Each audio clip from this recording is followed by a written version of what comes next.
بسم اللہ الرحمن الرحیم۔ السلام علیکم ناظرین، آپ دیکھ رہے ہیں وزڈم ہرائزن، وہ جگہ جہاں ہم شور میں خاموشی تلاش کرتے ہیں اور تنہائی میں رب کی آواز سننے کی کوشش کرتے ہیں۔ آج کی گفتگو ایک ایسے احساس پر ہے جو ہم سب نے کبھی نہ کبھی محسوس کیا ہے۔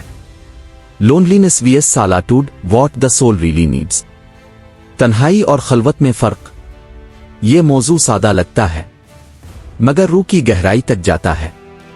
تنہائی صرف اکیلے ہونے کا نام نہیں، تنہائی اس کیفیت کا نام ہے جب آپ لوگوں کے درمیان ہوں مگر اندر سے خالی ہوں۔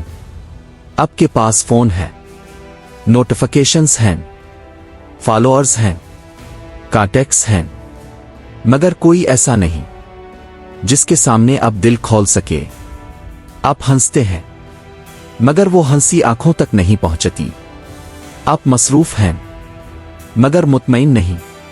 یہ ہے لونلینس۔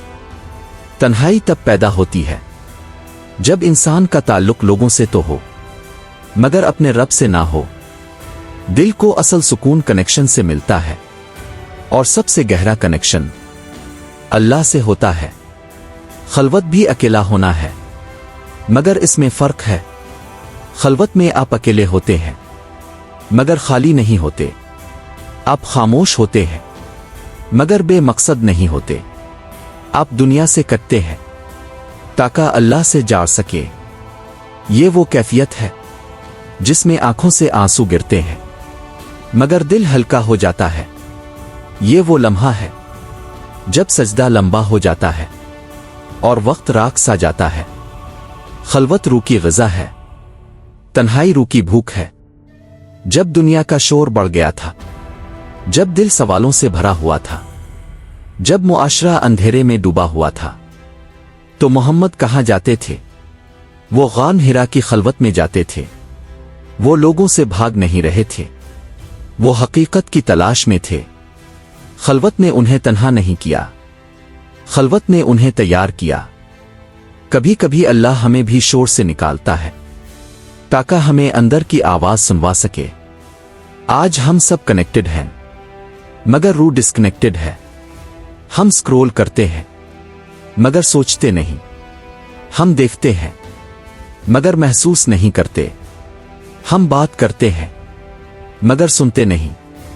سوشل میڈیا ہمیں مصروف رکھتا ہے مگر مطمئن نہیں کرتا۔ کمپیرسن تنہائی کو بڑھاتا ہے۔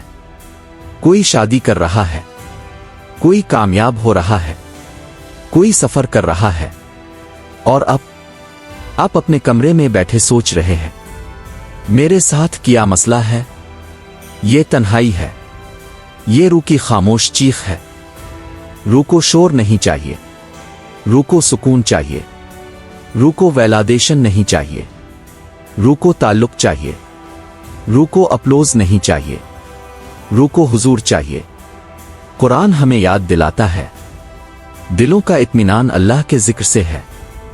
جب ذکر کم ہوتا ہے تو دل بھاری ہو جاتا ہے، جب دعا کم ہوتی ہے تو اندر خالی پن بڑھ جاتا ہے، جب سجدہ کم ہوتا ہے تو بے چینی بڑھتی ہے۔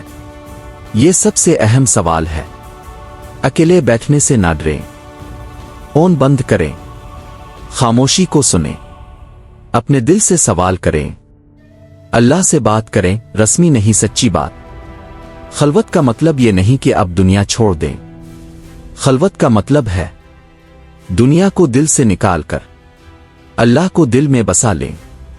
کبھی کبھی اللہ ہمیں تنہائی دیتا ہے کیونکہ وہ ہمیں لوگوں سے نہیں اپنے آپ سے ملانا چاہتا ہے۔ کبھی کبھی تعلق ٹوٹ جاتا ہے تاکہ ہم سیکھ سکیں کہ اصل سہارا کون ہے۔ کبھی کبھی دوست کم ہو جاتے ہیں تاکہ دعا بڑھ جائے۔ تنہائی اگر اللہ سے دور لے جائے تو زخم ہے، خلوت اگر اللہ سے قریب لے آئے تو رحمت ہے۔ تنہائی کہتی ہے کوئی میرے ساتھ نہیں، خلوت کہتی ہے اللہ میرے ساتھ ہے۔ تنہائی میں خوف ہے، خلوت میں سکون ہے۔ تنہائی میں سوال ہیں، خلوت میں جواب ملنے لگتے ہیں۔